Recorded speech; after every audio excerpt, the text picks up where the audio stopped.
West African Folktales. West African Folktales. General Editor, Jake Jackson. Series Forward. Stretching back to the oral traditions of thousands of years ago, tales of heroes and disaster, creation and conquest have been told by many different civilizations in many different ways. Their impact sits deep within our culture, even though the detail in the tales themselves are a loose mix of historical record, transformed narrative, and the distortions of hundreds of storytellers. Today, the language of mythology lives with us. Our mood is jovial. Our countenance is saturnine. We are narcissistic, and our modern life is hermetically sealed from others. The nuances of myths and legends form part of our daily routines and help us navigate the world around us, with its half-truths and biased reported facts. The nature of a myth is that its story is already known by most of those who hear it or read it. Every generation brings a new emphasis, but the fundamentals remain the same. A desire to understand and describe the events and relationships of the world. Many of the great stories are archetypes that help us find our own place, equipping us with tools for self-understanding, both individually and as part of a broader culture. For Western societies, it is Greek mythology that speaks to us most clearly. It greatly influenced the mythological heritage of the ancient Roman civilization and is the lens through which we still see the Celts, the Norse, and many other great peoples and religions. The Greeks themselves learned much from their neighbors, the Egyptians, an older culture that became weak with age and incestuous leadership. It is important to understand that what we perceive now as mythology had its own origins in perceptions of the divine and the rituals of the sacred. The earliest civilizations in the crucible of the Middle East, in the Sumer of the 3rd millennium BC, are the source to which many of the mythic archetypes can be traced.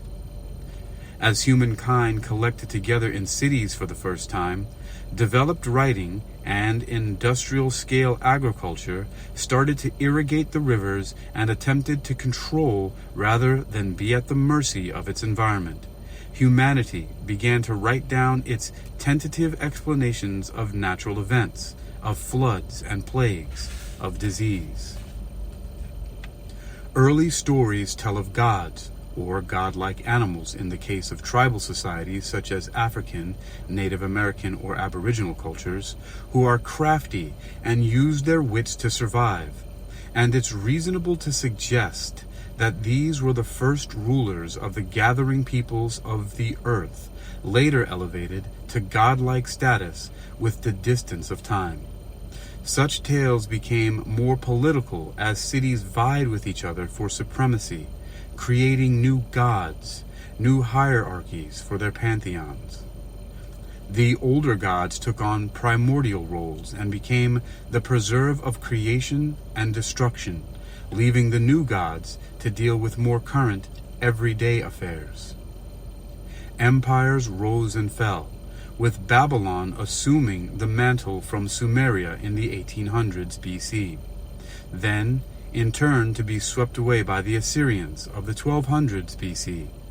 Then, the Assyrians and the Egyptians were subjugated by the Greeks by the Romans, and so on, leading to the spread and assimilation of common themes, ideas, and stories throughout the world. The survival of history is dependent on the telling of good tales, but each one must have the feeling of truth, otherwise it will be ignored. Around the firesides, or embedded in a book or a computer, the myths and legends of the past are still the living legends of retold myth, not restricted to an exploration of origins. Now we have devices and global communications that give us unparalleled access to a diversity of traditions. We can find out about Native American, Indian, Chinese, and tribal African mythology in a new way that was denied to our ancestors. We can find connections, match the archaeology, religion, and the mythologies of the world to build a comprehensive image of the human experience that is endlessly fascinating. The stories in this book provide an introduction to the themes and concerns of the myths and legends of their respective cultures, with a short introduction to provide a linguistic, geographic, and political context. This is where the myths have arrived today, but undoubtedly, over the millennia, they will transform again, whilst retaining their essential truths and signs. Jake Jackson, General Editor. Introduction to West African Folktales. If one mythic figure exemplifies the character and spirit of West Africa more than any other, it is Anansi, the trickster spider. Quirky, mercurial, and astonishingly quick-thinking, he is always ready with a way to turn adversity into advantage, setback into success. No religion of the world has needed that ability more over the centuries than West Africa. Perhaps Anansi is irrepressibly upbeat. Not that he doesn't suffer his share of reverses. On occasion he embarrasses himself. He is by no means perfect, but he always comes back, ready for the fray.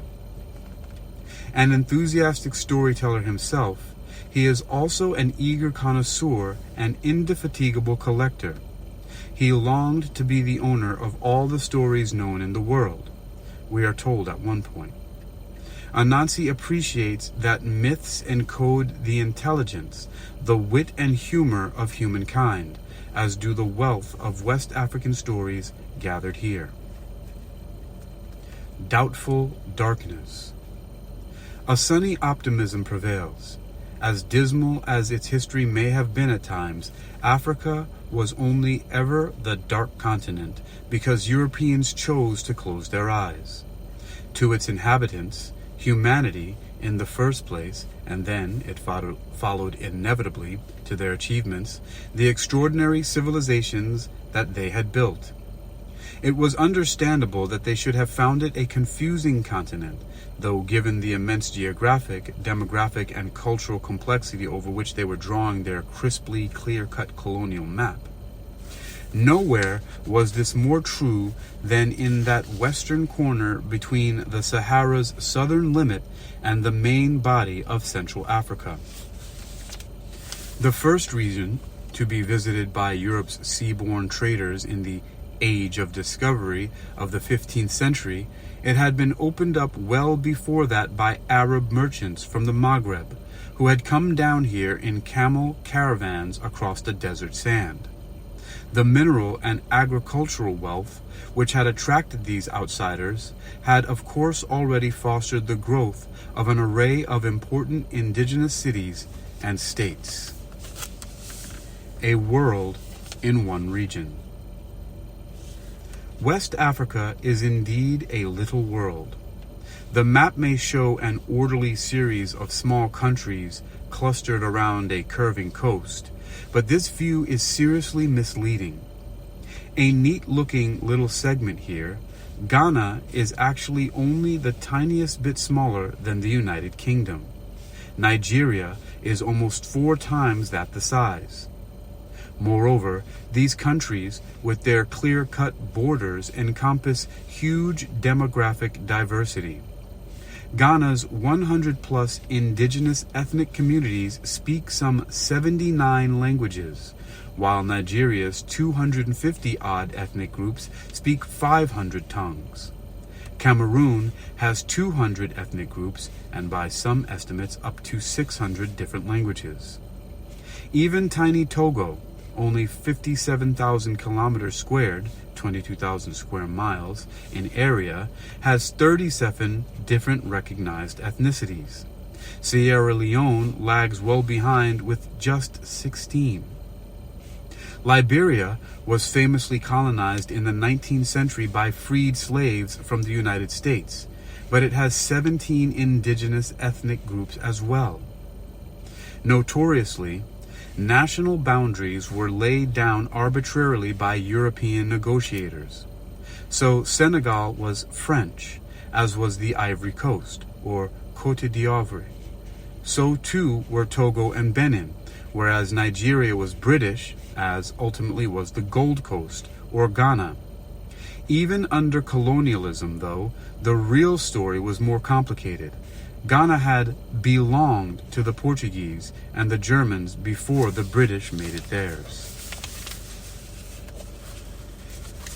Indigenous empires.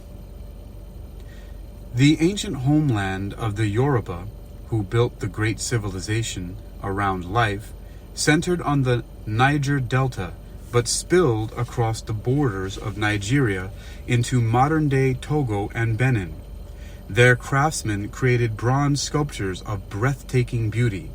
Their women worked miracles with textiles, developing sumptuous, tie-dyed indigo attire fabrics.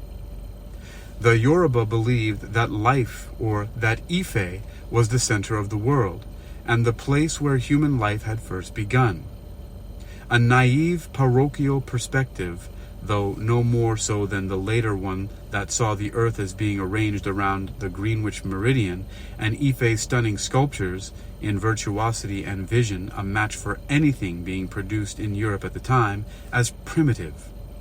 As for the rich and powerful Kingdom of Benin, which flourished between the 11th and 14th centuries, and also produced spectacular bronzes, that too was in Nigeria, a little way inland of the Delta Zone, not in the country we call Benin at all. Once again, the modern map misleads. New states rose and fell in succession, village communities coalescing into states around charismatic rulers, then slowly disintegrating as their power waned. The Ewe Kingdom of Ghana and Togo in the 16th century, the Fon Kingdom of Dahomey in the south of what is now Benin in the 17th.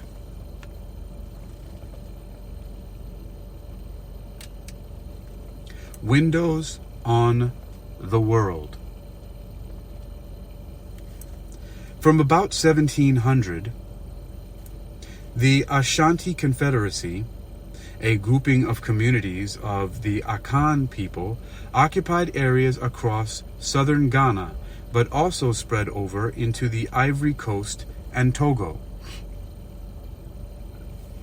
Their wealth was originally founded in agriculture, like that of the Yoruba state, the Hausa Empire, and the Kingdom of Benin before it. They built considerable cities, but seem to have commuted out to cultivate lands outside these centers.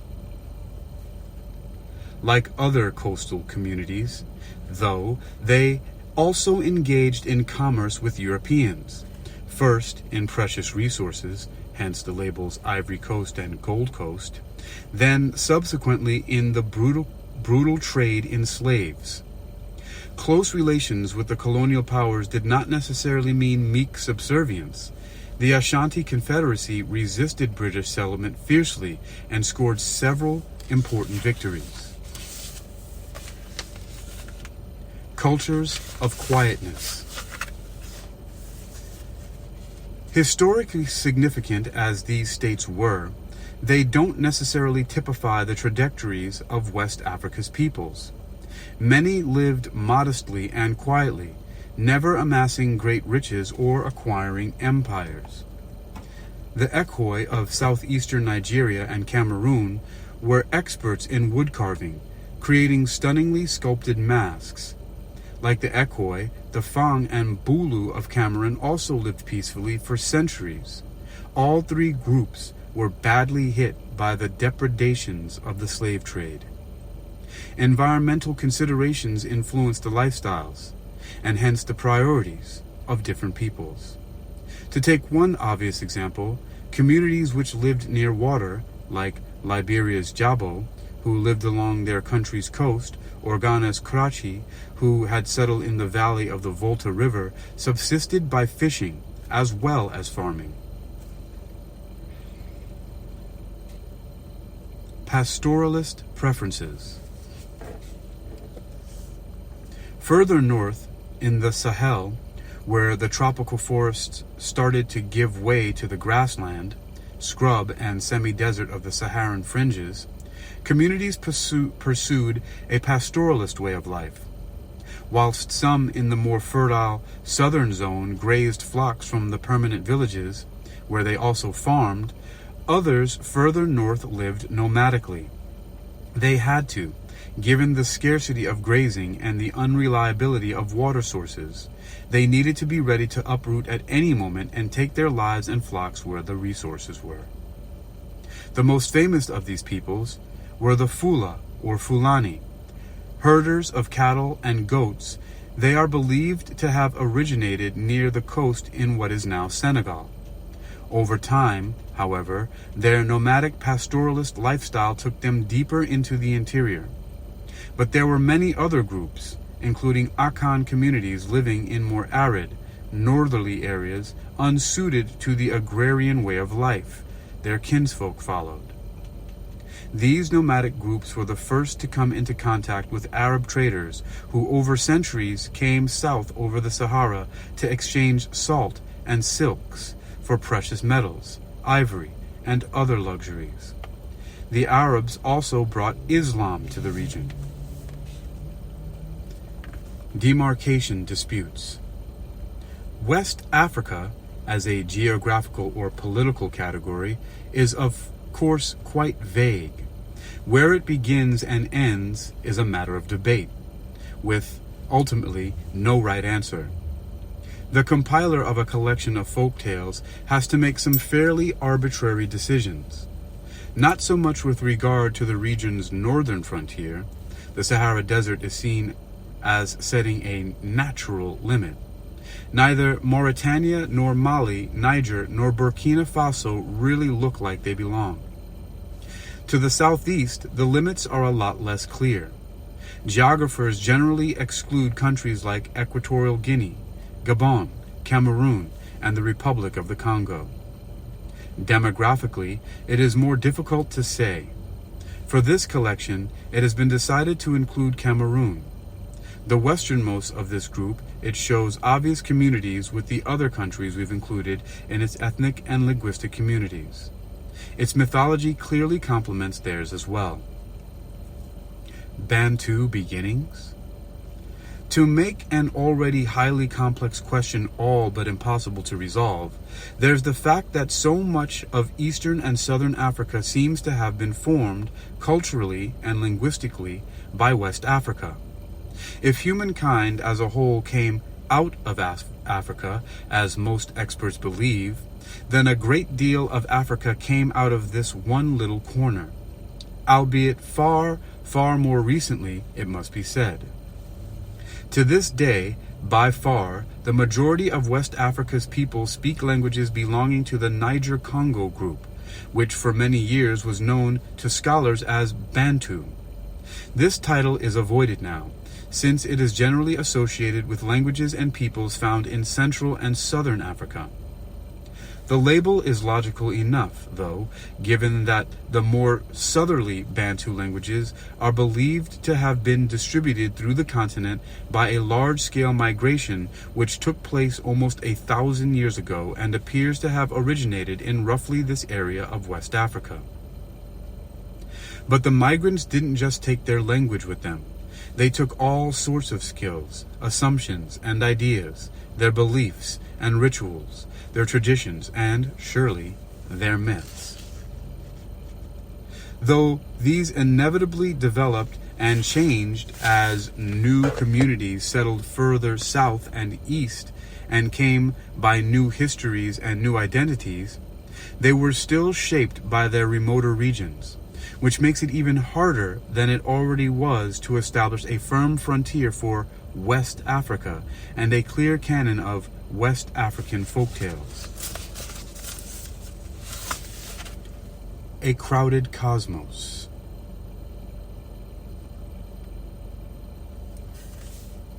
Despite these difficulties and the great diversity of the region, clear themes do emerge as we read these stories. As in just about all the world's mythologies, cosmological questions are addressed, which attempts to explain how the universe was formed, the earth, the moon, and stars, how nature was created, and how humanity came to be. It may be contradictory, but it seems consistent, somehow, given the lively and colorful character of their mythology more generally, that the Yoruba were unable to imagine an actually empty universe.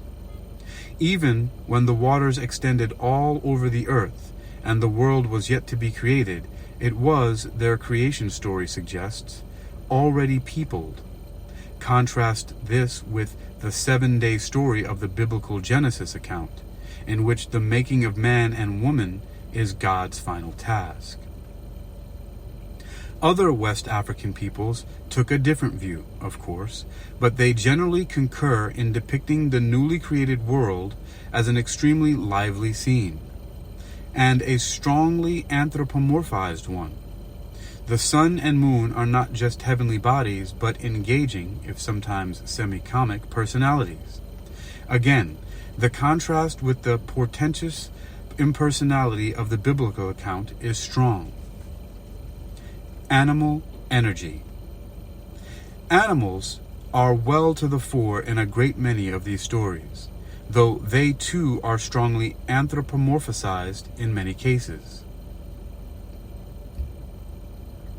They are fierce and frightening on occasion, naturally, but at other times more loving, helpful, kind, and of course cunning. Many of these tales of Anansi and the tortoise trickster were to have sparkling second lives as Brer Rabbit stories in the United States. To those southern plantations, this lore was carried by the first slaves. Their descendants found themselves more in need of the put-upon trickster's resourcefulness than their forebears in West Africa could ever have imagined. Perhaps, though, the latter didn't go short of challenges themselves. Flood and famine, war and violence are among the disasters featured here. Overall, though, the upbeat mood prevails. Design for living. Which takes us to another point. These stories often seem to have been designed not just to delight, but to inspire. Clever and enterprising as they are, the really important quality the tricksters have Clever and enterprising as they are, the really important quality the tricksters here represent is their indomitability, their refusal to be beaten, their readiness to reimagine an apparently impossible situation in such a way as to secure a favorable outcome. What is most deceptive about them is that they seem defeated in the first place. They are entirely honest in their determination to win out. These myths are also clearly intended to educate. A remarkable portion or a remarkable proportion of them could reasonably be classed as fables. Though seldom stern or moralistic, they nevertheless offer clear moral lessons. We could all do with a bit more of the industry and patience of the ants, the lion's courage and integrity, the rueful self-awareness of King Chameleon as represented here. Whatever our rank, we would all do well to learn the lesson of the King of Sedo. Learn the lesson the King of Sedo has to about pride. Whatever our rank, we would all do well to learn the lesson the King of Sedo has to about pride, to secure the devotion her loyal suitor, Thinker, has for the beautiful maiden Morning Sunshine. Some of these stories set out to explain how important principles of life and law came into being. We read of how the Hausa think for the first person went mad, for instance. Why it is important that a murderer should hang. however strongly we may be tempted towards mercy, and why it is ill-advised to offer help to one we know has criminal intent. Evil deeds, we find, have a way of coming back to bite us, however indirectly. A good one has a way of paying dividends. Tales and origins. Tales of origin, life, and death. An account of where we come from, how we were brought into being, is pretty much a first requirement of any mythological tradition. West Africa's are certainly no exception. Such stories do not simply suggest a first cause, important as that is, nor do they just explain creation, revealing why and how we came to have the animals, trees, and flowers, the forests and the seas, the rain, the sun, the seasons. As important, in some ways more so, they encode the cultural values of those who tell them, establish their relationship with nature and the world, and with one another, for these tales tell us just as much about the ways in which human life has traditionally been ordered in everything from social hierarchies to gender roles. All things considered, then, these stories carry quite some weight. The issues they address could hardly matter more. In tone, though, they are anything but portentous. Quirky, even comic at times, they treat the mysteries of existence with the most wry of wit, the challenges of life with droll amusement, and the final fear of death with stoic good humor. The Kingdom of the Yorubas, from the Yoruba people, southern Nigeria. The ancient king, Oduduwa, had a great many grandchildren, and on his death he divided among them all his possessions.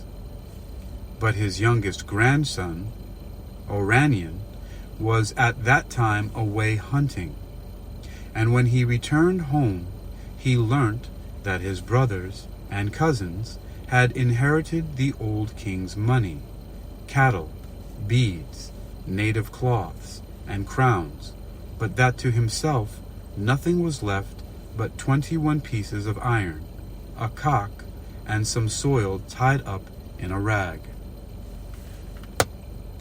At that time, the whole earth was covered with water, on the surface of which the people lived. The resourceful Oranian spread upon the water his pieces of iron, and upon the iron he placed the scrap of cloth, and upon the cloth the soil, and on the soil the cock. The cock scratched with his feet and scattered the soil far and wide, so that the ocean was partly filled up and islands appeared everywhere. The pieces of iron became the mineral wealth hidden under the ground. Now Oranian's brothers and cousins all desired to live on the land, and Oranian allowed them to do so on payment of tribute. He thus became king of all the Yorubas, and was rich and prosperous through his grandfather's inheritance. How all stories and all history came among men. By Agra of Mbeban, of the Ekoi people, Nigeria and Cameroon. Mouse goes everywhere. Through rich men's houses she creeps, and visits even the poorest. At night, with her little bright eyes, she watches the doing of secret things, and no treasure chamber is so safe but she can tunnel through and see what is hidden there. In old days, she wove a story child from all that she saw, and to each of these she gave a gown of different colors, white, red, blue, or black. The stories became her children, and lived in her house and served her, because she had no children of her own. Now, in olden days, a sheep and a leopard lived in the same town.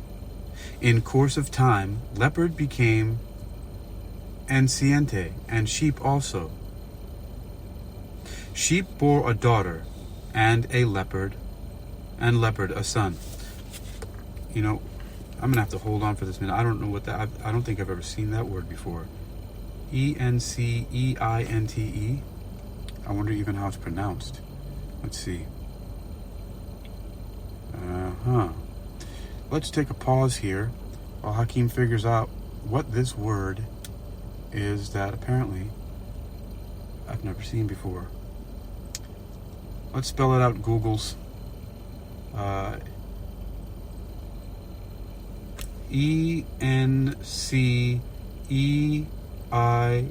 Enceinte. Google, you are stupid as hell. Alright, hold on. What's going on here? I gotta put it in by hand. Enceinte.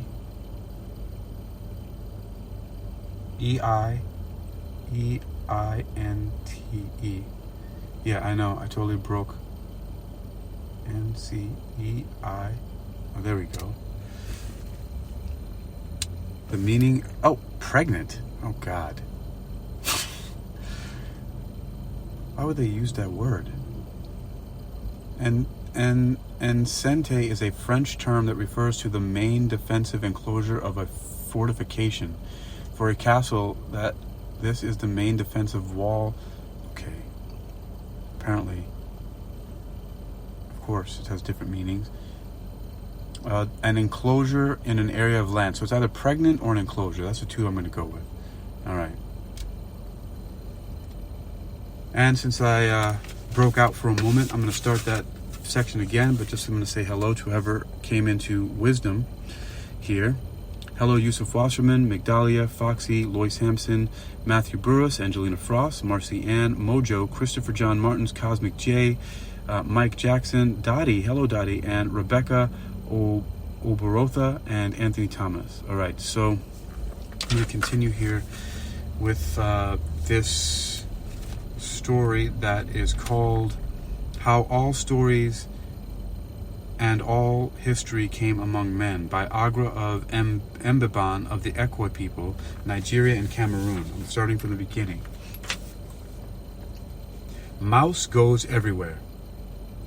Through rich men's houses she creeps, and visits even the poorest. At night, with her little bright eyes, she watches the doing of secret things, and no treasure chamber is so safe but she can tunnel through and see what is hidden there. In old days, she wove a story child from all that she saw, and to each of these she gave a gown of different colors, white, red, blue, or black.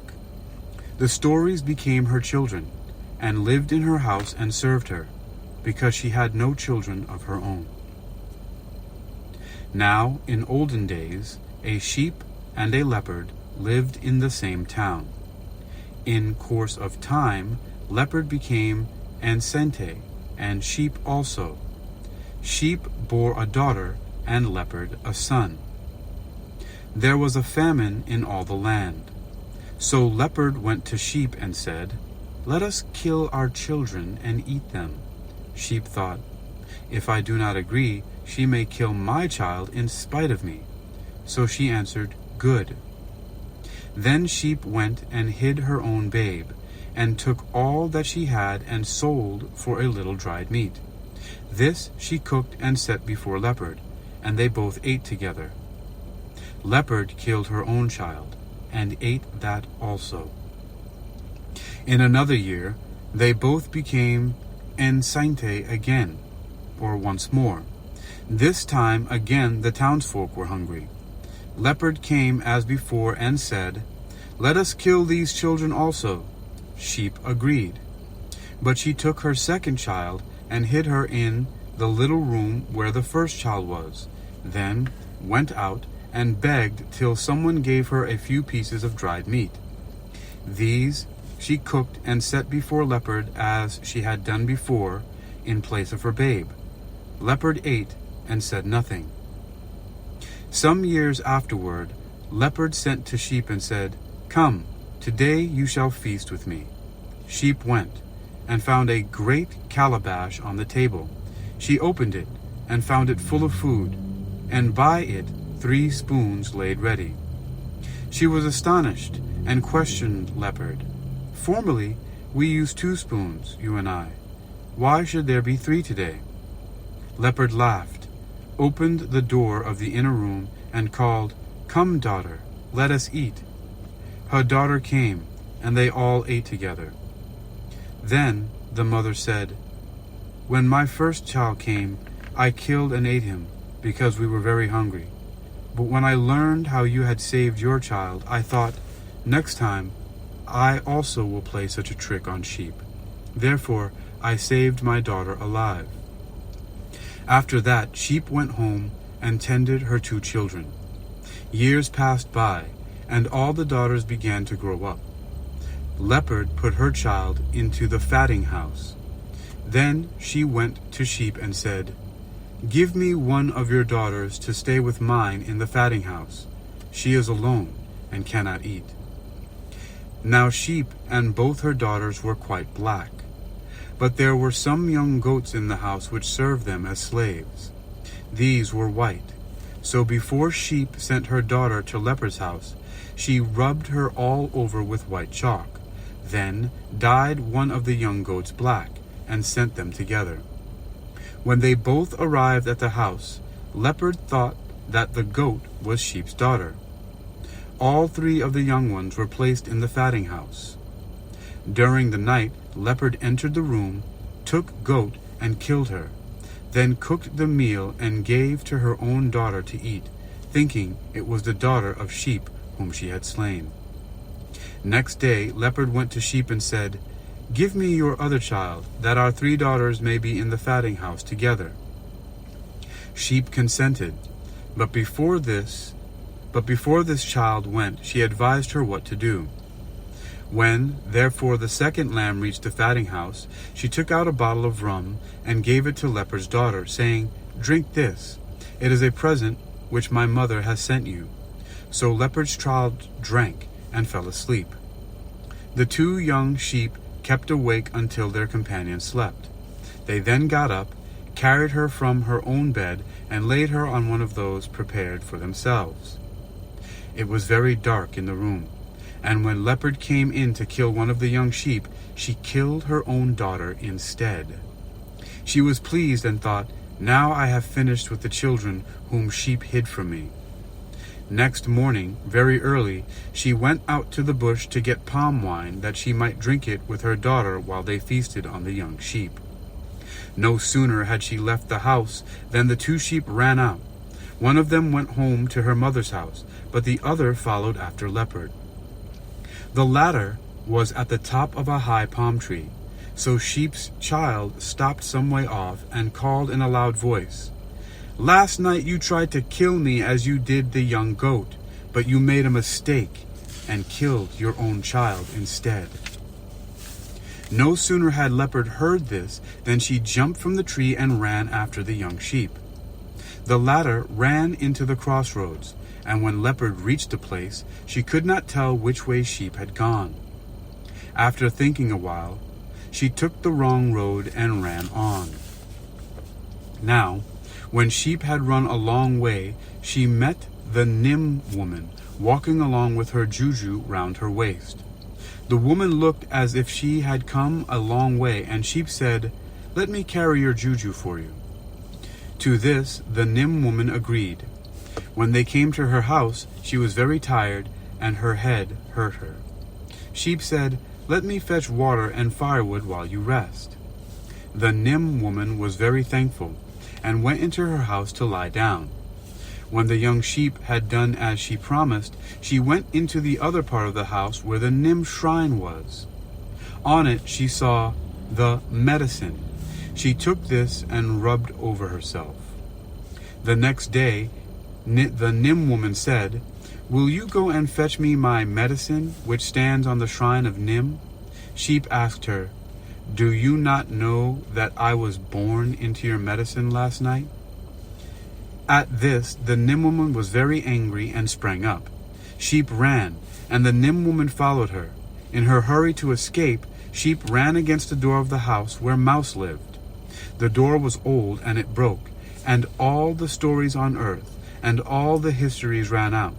After that, they never went back to dwell with Mouse anymore, but remained running up and down over all the earth. Interesting.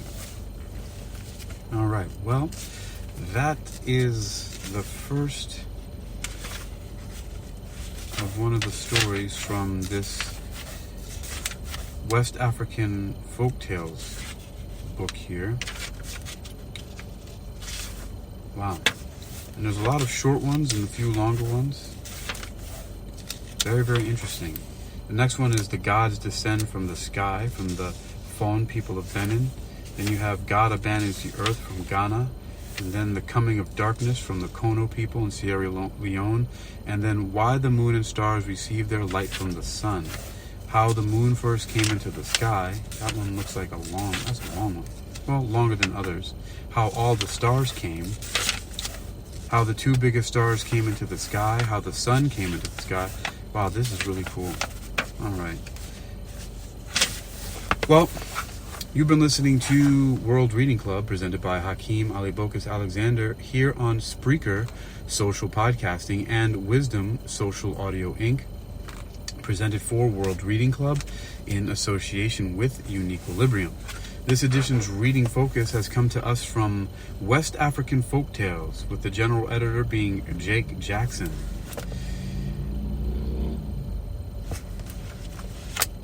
This is about myths, legends, folktales, and stories from around the world. The rich folklore of West Africa reaches beyond its boundaries, inside and outside the continent. Many stories have migrated across the Atlantic with the historic slave trade. Iconic characters such as Anansi and the tortoise, the cunning trickster animals, play an important role in moral lessons that also entertain, while the origins of life are explained through tales of gods such as Nana Baluku, the mother of all creation. From the Wolof and the Kono to the Hausa and the Yoruba, from Senegal via Sierra Leone, Liberia and the Ivory Coast to Ghana and Nigeria especially, these tales teach humans to live, love, survive, and thrive. All right, y'all. I'll be back. Until next time, stay well.